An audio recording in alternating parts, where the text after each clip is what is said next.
Hey, good afternoon, everybody. This is Tim Walsh coming to you live from the Illinois Fire Service Institute on the campus of the University of Illinois. Today we're on top of the taxpayer flat roof, and we're going to let you all get signed in here and get ready to go for our training today. Make sure you let us know where you're from. Post it in the comments section along with your questions as we move along today, and I'll see you back here in about a minute and a half after we get everybody signed in.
Hey, good afternoon, everybody. Tim Walsh coming to you live from the Illinois Fire Service Institute. Couple statements before we get going.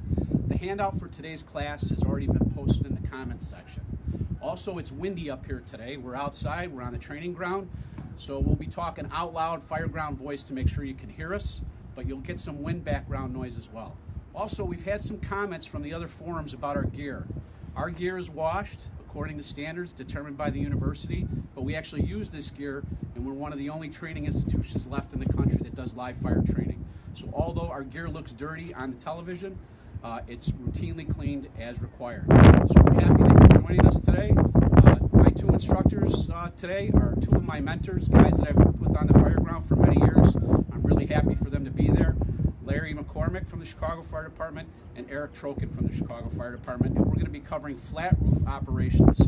Flat roofs are buildings that you can see anywhere in America, even in your rural areas. It's anywhere street in the USA, two-story ordinary buildings, and we're going to get right into it. So without any further messing around, I'm going to turn it over to Eric and Larry, and we'll get started today. We're happy you joined us. Make sure you comment about where you're from and any questions you have so I can answer those questions for you while we're delivering training today. Thanks for being here. Eric, Larry. Good afternoon, everybody. Eric Trokin from the Chicago Fire Department. Larry McCormack, Chicago Fire Department. Thanks for tuning in. Guys, before we get into this, there's a couple things that I wanted to talk about. Instructors Degnan and Missouri spoke a little bit on ladder usage and proper ladder deployment at the scene of an emergency, and they spoke about a ladder called the stripping ladder. It's a Chicago ladder that we use primarily on top of flat roof operations. When we're ventilating roofs, it's a 12-foot solid oak ladder with what looks like roof hooks on it, but these are solid, they're non-deployable, they stay just like this the whole time, and a solid iron foot plate. It's used for pulling roof decking off of the roof rafters as well as pushing the ceiling down below it.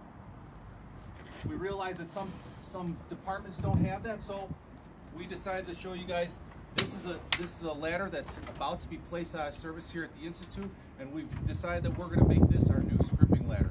What we're going to do is we're going to weld these hooks position here and put a piece of channel down over here. So it'll look exactly like this ladder, except we can now use it and deploy it just like we would a standard stripping ladder in the city. Eric, I'm going to remove these quickly. Thank you, Larry. Instructors Koskovich, McMiniman, and Ross spoke a little bit about peaked roof ventilation.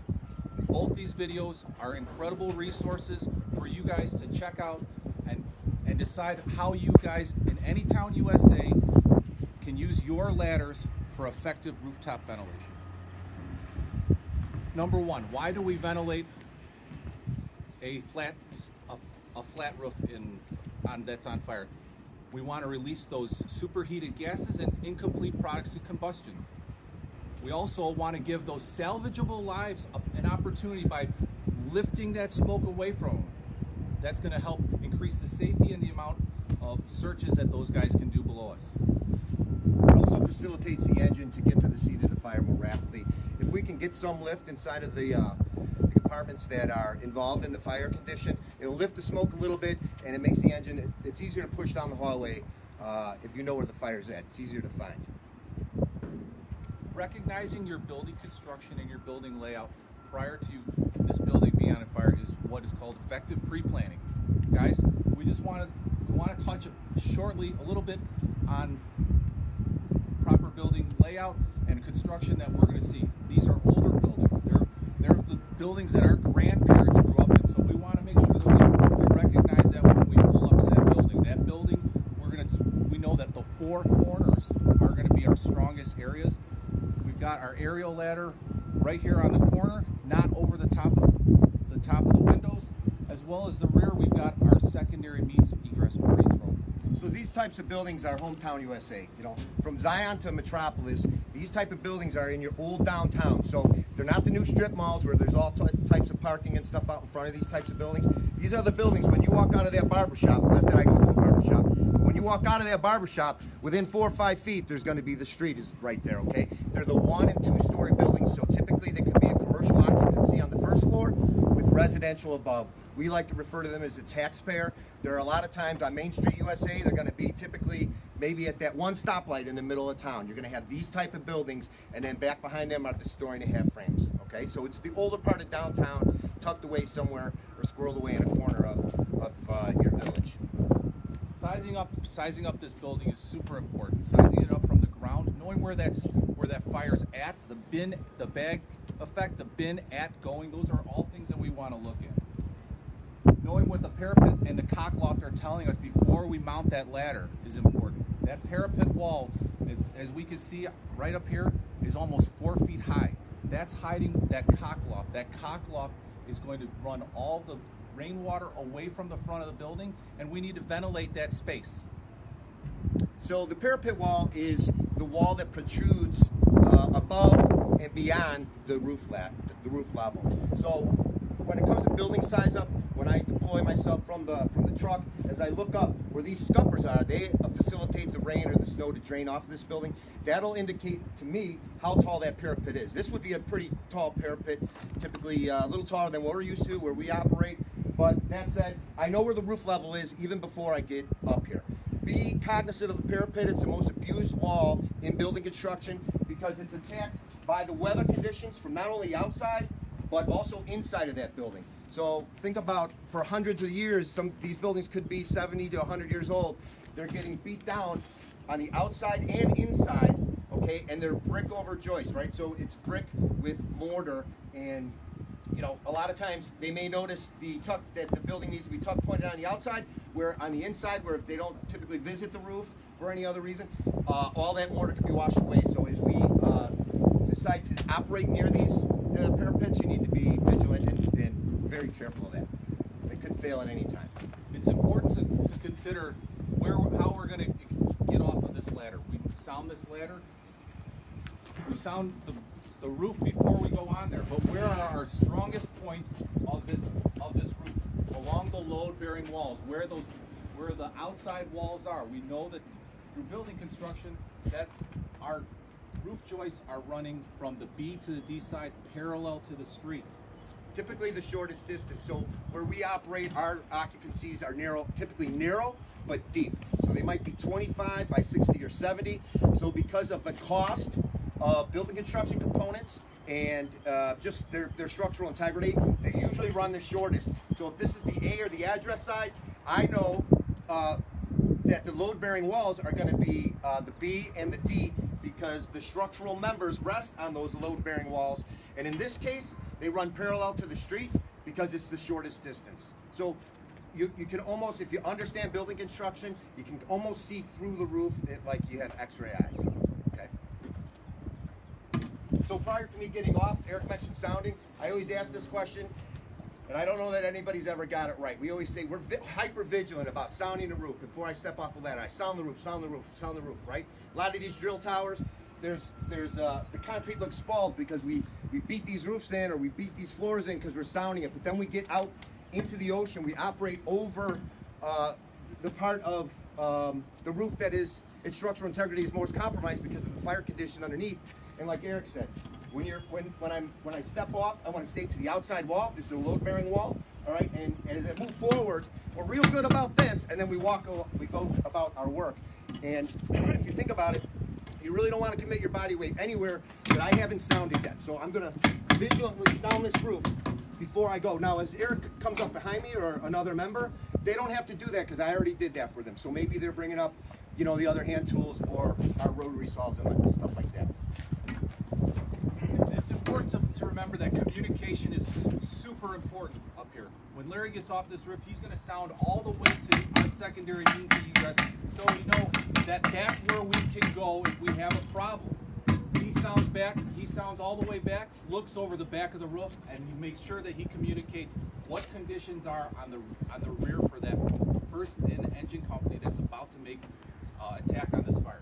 And just to rehash, gang, just before, as I'm coming above this roof, but prior to sounding it, I always ask the question. I got a little off track, but I'll say, what should we do? Sound the roof. Yes, you're right. But even before that, as my head pokes above this parapet wall, or any roof for that matter, I need to know where my secondary means of egress is. So in this case, we had another company throw another ladder to the rear, so I know I'm comfortable that if I can't get back here, I can go there. With this type of roof, if you have multiple occupancies in a row, we could step over a parapet wall. If there was another roof here, that's almost as if it's another building. So you may look like one building from the outside, but these are natural fire stops. As they protrude through the occupancy and through the cockloft, it'll stop the fire condition in that plenum underneath us called a cockloft. And we can step over that parapet, and we're in still an emergency if I can't get back to my aerial device, but it's an area of safe haven. You're Buys me some essentially time. on a new building. Yes. Right. Okay.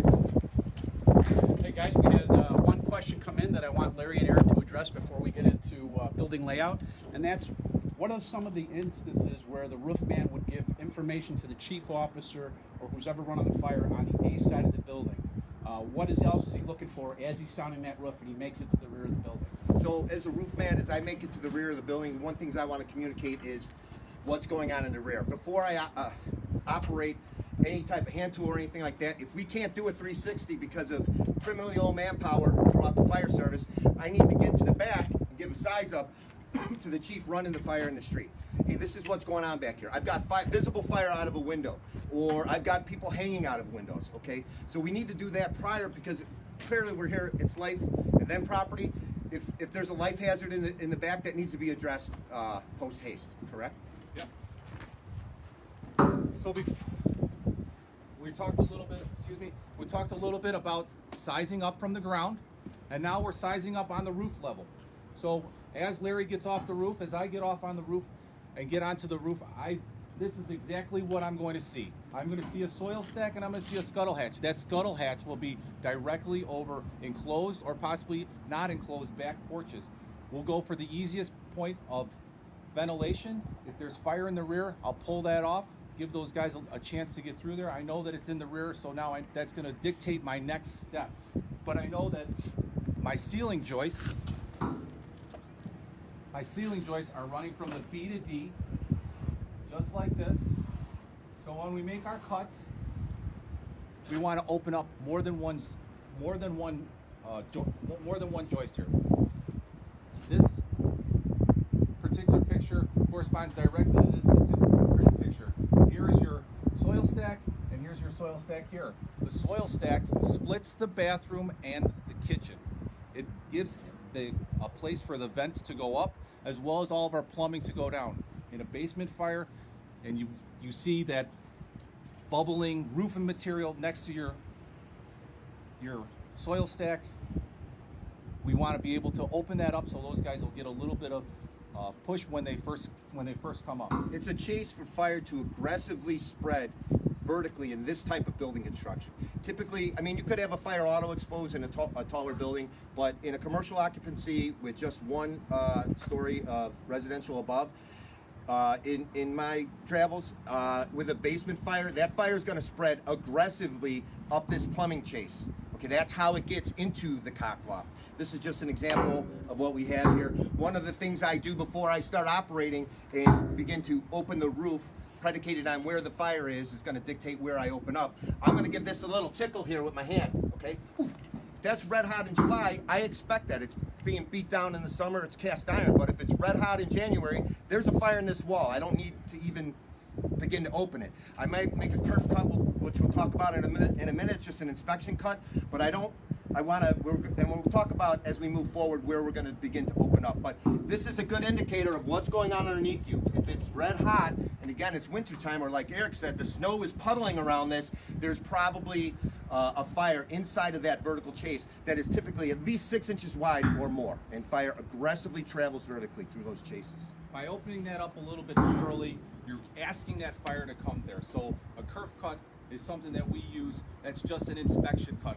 We can tap it with that axe and just give it a little bit of a breath. We'll see how much smoke is coming out of there, how much fire is coming out of there, and we'll communicate that to the chief on the scene and communicate it to that first and engine company. Hey guys, you definitely have fire inside that plumbing chase.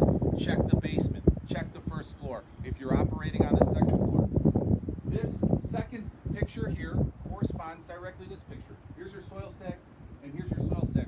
If you're looking at this roof and all you see is the soil stack, because it's canted to one side of the building and not the other, we want to make sure that we go towards the center of the building, because we're opening up all the rooms that don't have doors in them, whether it's the kitchen area, the living room area, and right over where that first company is leading out a hose line to the fire. So if you begin your hole for a lower floor fire approximately 6 feet towards the interior from this soil stack, 6 feet, okay, or however you want to do the math, if you begin your hole there and then stretch parallel to the street, you'll get over the bathroom, you get over that plumbing space, right? That's what we want to do for that fire coming up that plumbing space. But then we've also got over the hallway and that occupancy, and it's the hallway, front room, kitchens, they're not impeded by doorways, okay? So if you open up over a bedroom on the top floor and that bedroom door is shut, you'll lift the cock loft, but you only lift that compartment. In reality, you're lifting a lot more, but you're really only lifting that bedroom if that bedroom door is shut. So we want to get over hallways, living rooms, dining rooms, all those rooms in your own place that aren't impeded by doorways. So the common living areas, you might say. So when Larry makes that measurement and he makes that cut, that's the cut right here.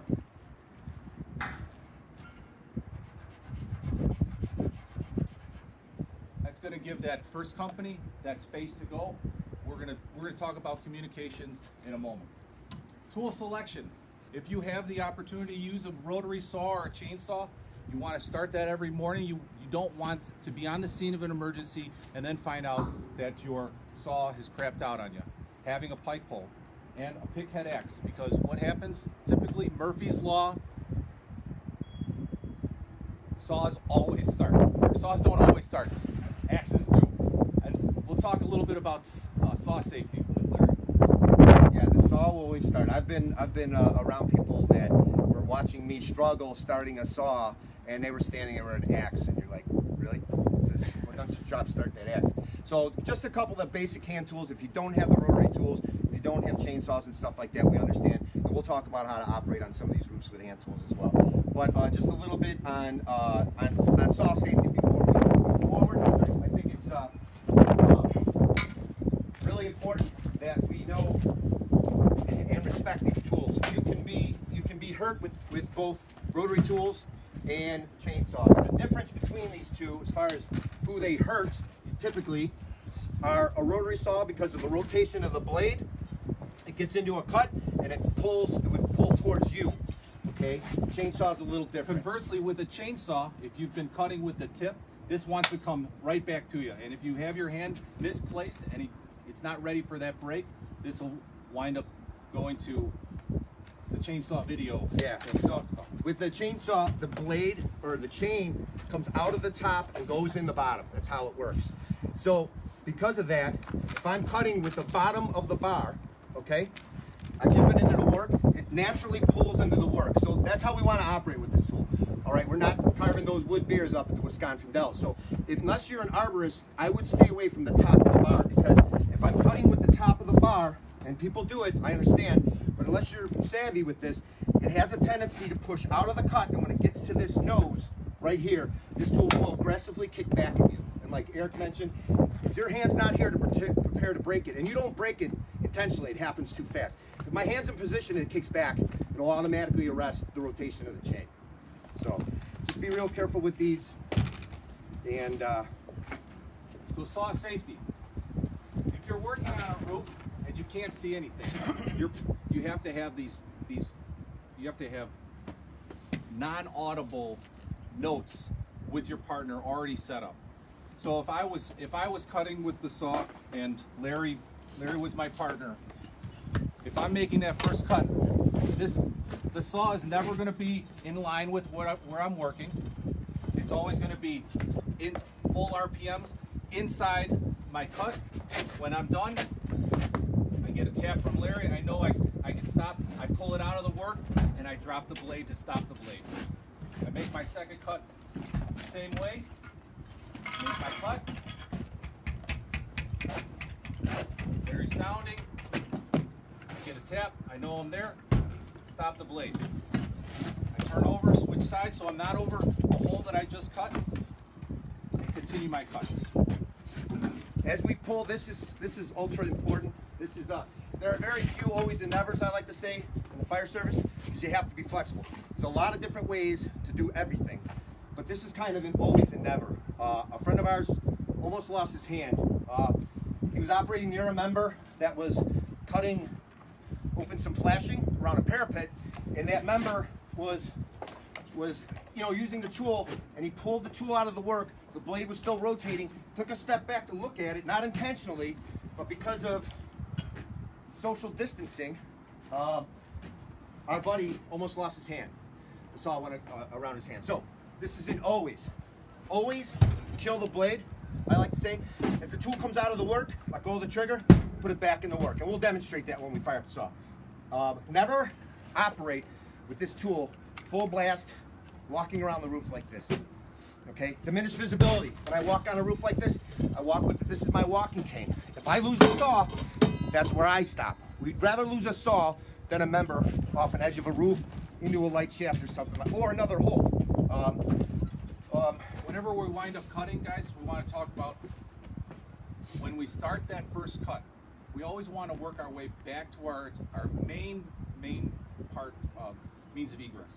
So if we know that, hey, you know what, the front of the building is really going, we're going to wind up using our secondary means of egress. We'll work our way towards that, but we always want to work our way towards that safe area. So this being where we came up, we're going to cut as far away from here and work our way down.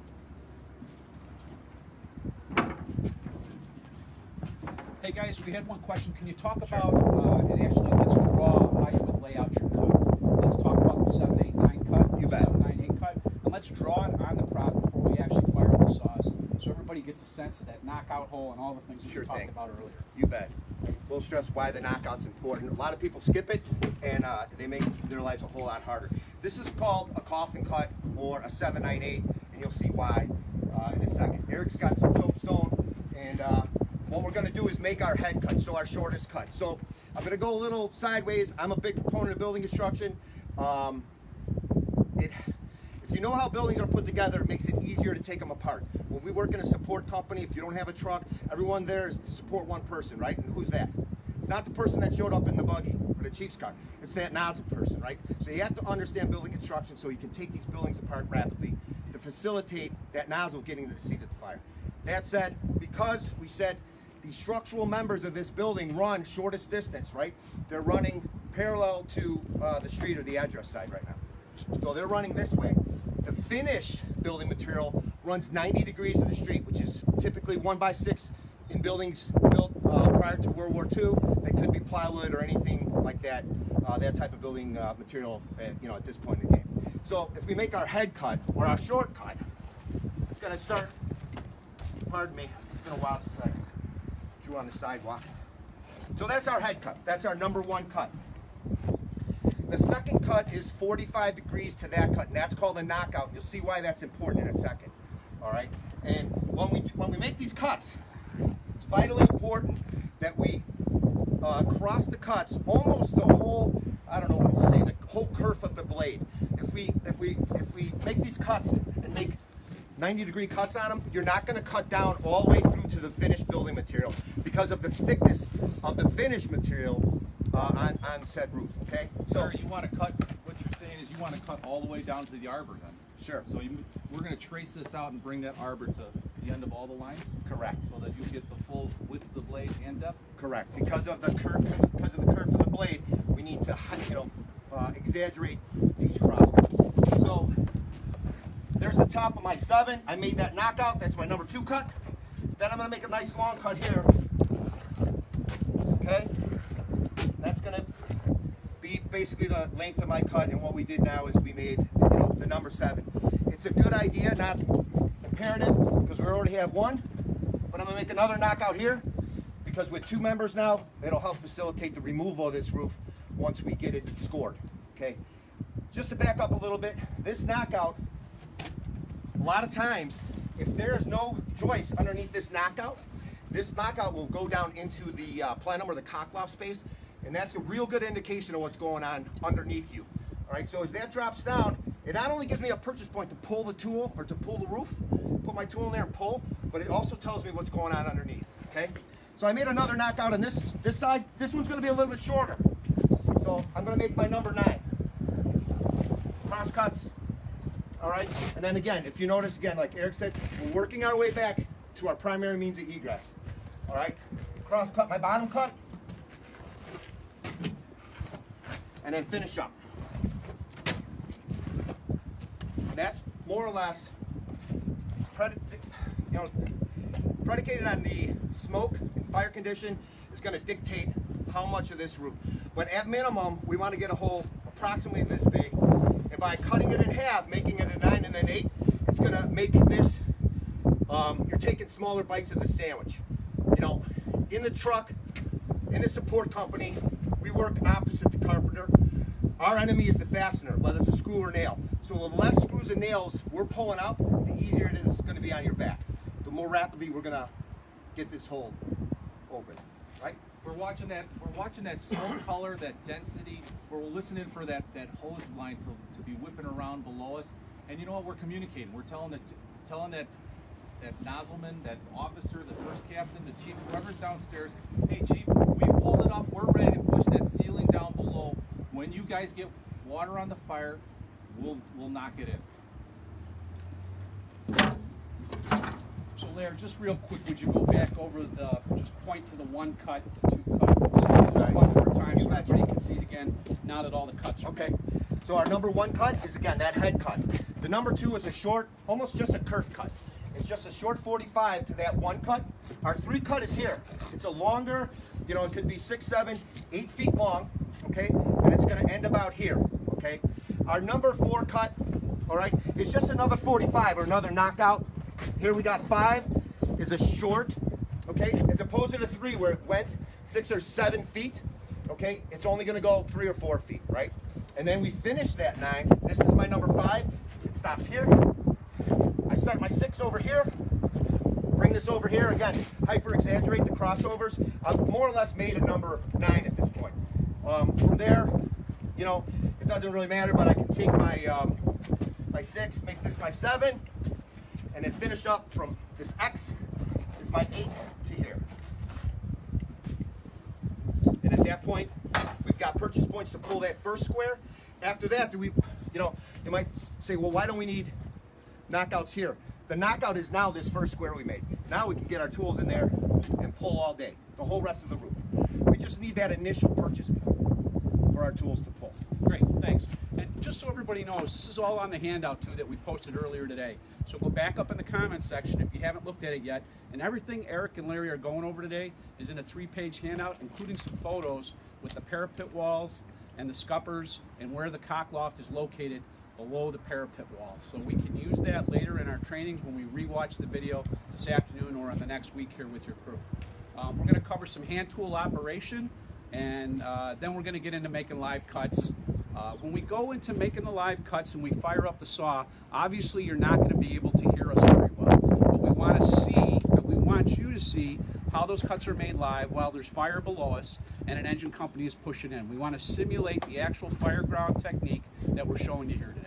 So you'll hear the saws running, there'll be some smoke, there'll be some fire, and then we'll tidy up at the end after we get done making the cuts. So we'll go over the hand tools now, and then we'll get into cut. So like Tim said, so like Tim said, if you don't have a rotary saw to use, this always starts. So if Larry's my partner, you can still make these same cuts with the 1, 2, 3, 4, 5, 6, 7, 8. But you know what? Working with a partner, all you're gonna do is just work parallel to him and just flipped. If Larry's the first guy up here and he doesn't have a saw, he's gonna choose where he starts chopping. All right, no problem. I will chop here. Work my way all the way down. He's working there. I will work back here. Be cognizant to make sure that we don't stand over the top of the hole. Breaking this roof up is going to take a little bit. Is going to be a little bit longer. So we got to make sure that we get through that roofing material, that roof decking, and be ready to pull everything up before we start pushing that down. So we don't have those 2 kerf cuts that are going to make it easier for us to evaluate what's going on below us. And understand that these buildings are older. You may have to do what's called a step cut. So your first hole you make may be just the finished roofing material. We haven't even gotten to the structure yet. Some of these roofs in urban areas where building inspectors aren't telling the owner or the occupancy, hey, you got to do a tear off. They just put Band-Aid on top of Band-Aid. These roofs with a rotary saw, you may have to make the hole, peel away that roofing material, then actually attack the structure after that. So, a couple things that we didn't talk about was pushing that ceiling down below us. When we're pushing that ceiling down, we don't just open up and we push the ceiling down. We wait for that engine company down below us to tell us that they've got water on the fire, or we're watching right through that kerf cut that we've got, and we're making sure that, hey, we've got this thing ready to go in. Okay, so we've had our basic instructors downstairs below start a fire for us, and we'll show you how we would do this in real time. again, remember, kill the blade. You'll notice I do that. I'm not going to be able to speak once the saw fire's up. You'll notice when I'm talking about killing the blade.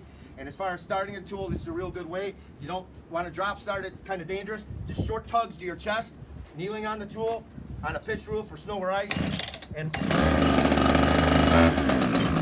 right.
right, engine 1, you're making a push on the fire. We got the roof open up on the roof.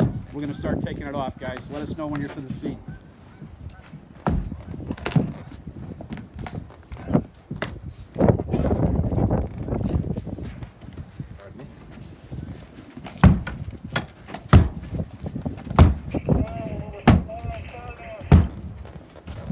All right, we got water on the fire now.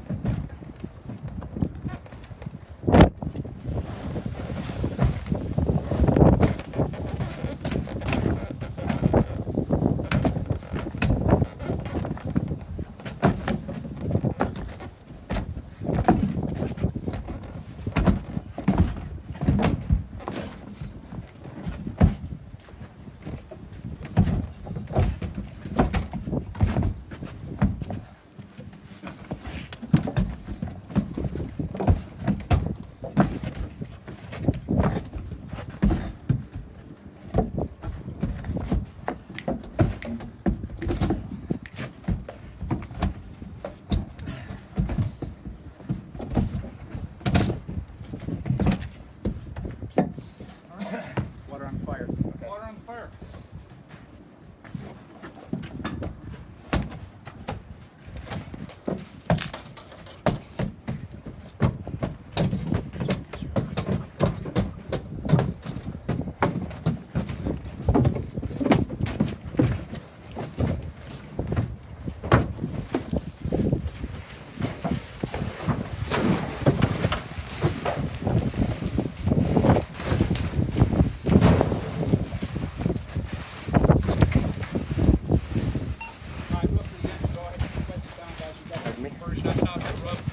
You're making good progress. Go ahead and wet it up.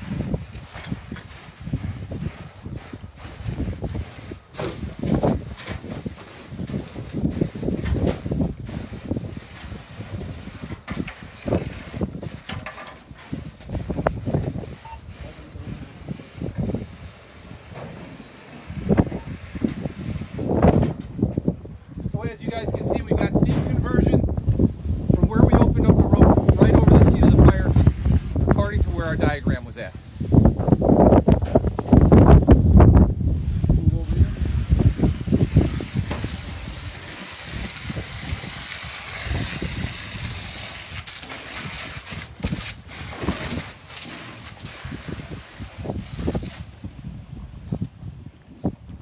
All right, so we're going to have Larry and Eric go back over what we talked about and what we did. But a really important point that we want to make with all the studies that we've done with underwriters, laboratories, and NIST is this has to be a coordinated fire attack, right? So the guys on the roof that are operating and the boss that's on the outside of the fire, they have to coordinate their plan. That roof can't be finally opened until we have water on the seat of the fire. Not just flowing water at the threshold, but water on the floor. Because once we introduce oxygen, now we've introduced a flow path from where they've entered to where the hole is in the roof. And until they get water, copious amounts of water on that fire, it's going to be a problem for the guys working below us. And it doesn't work unless it's in tandem and it's coordinated perfectly on the radio with the people that are working above and below. So Larry and Eric are going to talk about again what we did here. We're going to show you one last picture of the hole, why it kind of cools out here. We actually used 1x roofing deck material to make it tough, so it looked like an old-time roof, and we had double drywall on there. But in your older time built 2-story taxpayer buildings that Larry and Eric have been talking about today, they were all built prior to World War II mostly. They're lath and wood plaster. So firming up a roof ladder, a stripping ladder for yourself, if you have these buildings in your still district or the building or the town next door that you go to, so that you have something a little more durable than a pike pole. That pike pole will only push down a small amount of plaster, especially if it's wire lath underneath that plaster. That's why that stripping ladder has been a very good tool for the Chicago Fire Department, and anybody can retrofit one with an old roof ladder by tying some metal to the top of it, welding it on there, and some metal on the bottom of it to make it more of a battering ram to push that plaster ceiling down. It'll be much more effective. Speaking of which, real quickly, don't use the working end of a pike pole because clearly, you know, it's a utility, cock loft. There's going to be pipe down there. There's going to be wires and stuff like that that your tool will get hung up on. If you do go through lath and plaster or sheetrock, that working end of the tool could potentially get hung up. And the idea is take the blunt end of the tool, and you don't have to push through the ceiling. You just want to hit it down so that the fasteners begin to fail. You're not trying to hit it down in one hit. It's like several hits along a joist, not between the joists, along the joist, and those fasteners are going to begin to fail. Those fasteners are going to stay put. The finished ceiling is going to push down through the fasteners and then ultimately fail at some point. Right. The idea behind this stripping ladder is it's got enough weight that the only thing you would have to do is lift it and then drop it back into the hole. At no point are you really pushing it down unless you've got a substantial amount of ceiling or material that you have to push through. And maybe perhaps a piece of drywall, 3/8 inch drywall on top of lath and plaster, and the type of building construction that we have. That's said as a quick sidebar. In these older buildings, because the spaces were big, they've now lowered the ceilings multiple times to air condition and heat these places, so it's more energy efficient. If you open this roof and you report visible fires through your hole or in the cock loft, and the members are underneath you and they don't see any visible fire, the chances are pretty good you have a fire in another plenum, so there could be multiple ceilings. You may have a tin ceiling a lot of times, and then a finished sheetrock ceiling below that, so you may have fire sandwiched in between there. One way to tell if you're under the roof joist is if a member down there has a pipe bowl, pushes it up against the ceiling and scrapes the ceiling back and forth 2 feet, 3 feet this way, 2 or 3 feet this way, and you don't hit a joist. What does that mean? That's another ceiling. That ceiling needs to get pulled before we can actually get water up into the area directly under where the members are operating on the roof. Okay, guys, a couple more questions came in. So the handouts for what we've been talking about today are at the top of the comments section. So scroll up, it's a PDF handout, and at the end of today's lesson, we'll repost that, and it's already posted in our COVID-19 at fsi.illinois.edu. There was one question about location of the cut, that there's some controversy. I don't really believe that there is any controversy. We're going to tell you again specifically why we make the cut just off the soil stack. We'll cover that one more time, but it's very imperative that you're catching multiple rooms, and Larry and Eric talked about that in the beginning. The soil stack is located, like they said, common wall to the kitchen and the bathroom, and if you go 6 feet off of that soil stack towards the end of the building on either the B or the D side, you're going to capture multiple rooms that don't have doors. It's the most bang for your buck. So let's recover what we talked about just real quickly, the building layout and where the cut goes. And then we had one other additional question, Sure, which we're not going to talk about here, about a trench cut. So a trench cut is a stopping mechanism that roof members usually perform when we want to get ahead of the fire and stop the fire spread in a flat roof construction building. But so could you guys cover that Quickly for us, with a please? trench, here's the thing. You still need a main hole nearest the seat of the fire as best you can. And then you need inspection holes or triangles or kerf cuts leading up to your trench. If I was on this building, I would do my trench next to this bulkhead. It's a natural fire stop, and you trench out this side of that and this side of that, as opposed to over here, I've got to trench this whole roof. That's a natural fire stop. You don't pull your trench until you have fire showing in your last inspection hole. You get your main hole, multiple inspection holes, score your trench, don't pull it, because if you pull it, you're asking that fire to come here. You're begging it to come to you. Wait till it shows itself, your last inspection hole. Pull your trench. The members are underneath the trench. They have pulled the ceiling, and we're standing there waiting for it to come with hand lines. That's our last stand. As far as the cuts go and where they belong, real quick, my first cut for a lower floor fire, the members are going in underneath us. So as they open that lower floor door, maybe it's another apartment under this one, the natural tendency, unless there's another opening, is it's hot, smoke under pressure to low pressure, right? When we make a hole in a roof, we're asking it to go to low pressure. What's a natural opening over a staircase? Skylight. We're making a skylight. We need to get this hole over the staircase and into the occupied space. So the members going in the apartment below this one, they open this apartment door, right? They get in here, they open this apartment door. Everything down here comes up this stair. This is where we want our hole, over the staircase for a lower floor fire. Let all that smoke and heat out. The next hole I'm gonna go to, I'm gonna get an inspection hole over that plumbing wall. If it was in the basement, it's probably gonna be there, okay? But these two holes, if you could get them going at the same time, great. But to facilitate, again, to make that engine and make that move, to let that smoke lift, we got to get over the staircase as best you can for a lower floor fire. If the fire's in the kitchen on the top floor, I'm not making a hole here. I'm going to go over here and make my hole as close to the seat of the fire in a one-story or top floor fire. I hope that makes sense. Yep, great.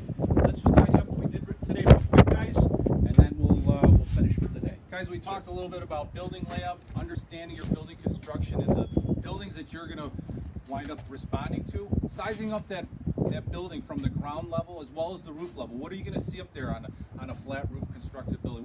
What can I expect to see? We could see a soil stack, and perhaps you'll see that scuttle over your enclosed porches or unenclosed porches. No understanding what a parapet and a cock loft is. We also talked a little bit about what tools we have at our disposal, whether it's hand tools all the way up to the rotary saw and chainsaw, as well as saw safety. We showed you guys the 789 or 798 cut. If there, you got that? Yes. Sorry. We'll draw one more time for you guys over here. It's also on the handout at the beginning of the live page. So when we make that first cut, it goes across. This is our A side. We drop that kerf down here. This is our number 2 cut. We make a 7. Here's our 7. It's that third cut is nice and long. We split that in half. So this is a 4 by 8 and now another 4-foot cut. This is our fourth cut. We make a 9, overlapping our cuts. And then to make that 8, you can either go here or you go here. Just make sure that you overlap it. So the 798 cut is standard operating procedures for almost all flat roof operations. Trench cuts are our last stand. We are saying, hey, we cannot let this fire go any farther than we are. And I think Larry did an exceptional job of talking about how to perform a trench cut without actually having to cut all the roofing material. This, basically the trench cut is the same cut. You just, again, but you need to get a hole over the seat of the fire as best you can, all right? But you work your way back. Again, this happens to be here. I would use this to my advantage because I'm inherently lazy. Why trench the whole building when I can go 3 feet this way? Use this as a natural fire stop, and it's a natural opening too. It's also, this is a staircase up to the roof. Trench this out. Don't pull it till the fire is in your last hole. And just because there was some controversy, I just want to reiterate, as best you can, how do I know where the staircase is? I look over the side of the wall with the orientation of the front door. A lot of times there's a window at a half landing. That's the top of your staircase, okay? If I don't know, by us, we have terracotta coping tile, 8 terracotta coping tile back. They're approximately 1.5 feet long, whatever that math works out to be. That's about where this half landing is to go up into that occupancy. That's where I begin my hole. We do the 798. Going into the occupied space, I've got the lower floors via the natural chimney I just made, and then I've got that open livable space. It's not impeded by doors, front room, dining room, hallway. I'm getting a kitchen. I'm lifting that whole top floor. Unless these bedroom doors are shut, then, again, we get up there, we make searches, we open those bedroom doors, they lift as well. Tim? Yep. Hey, we had one other comment about safety glasses. So we actually had a conversation about that before we came up on the roof. Some departments may actually make you wear your face piece when you're operating on the roof, so that would encompass the safety glasses. We wear Borks sometimes in the city of Chicago, Bork eye shields for eye protection, and we do have some guys that wear actual eye protection goggles. There is no perfect answer. I wish I had a perfect answer for you. We did not wear our face pieces up here today so that we didn't have the air packs going off and the pass alarms going off, so we were able to communicate with you during training to make sure that you got the most bang for your buck. So we appreciate that comment, but we're also trying to do the best that we can, making sure that we give you good training. We appreciate you joining us here today at the Illinois Fire Service Institute for Flat Roof Operations. I want to thank my 2 mentors, Larry and Eric, for always being there for me and for being there for students all across the state and the nation and delivering good training. Please continue to follow us at fsi.illinois.edu. We'll be posting this training live on our Facebook page and our YouTube page. We're going to take a week off next week for the holiday. We hope that you all have a good holiday and you're able to spend some time with family. But we'll be back Friday, June 5th at 11 a.m. where we'll be leading out with Sammy Vega's crew and the engine operation guys talking about the first line and how that impacts the fire and where that first line needs to go. So we look forward to seeing you. Thanks for joining us today. Take care of each other and be safe.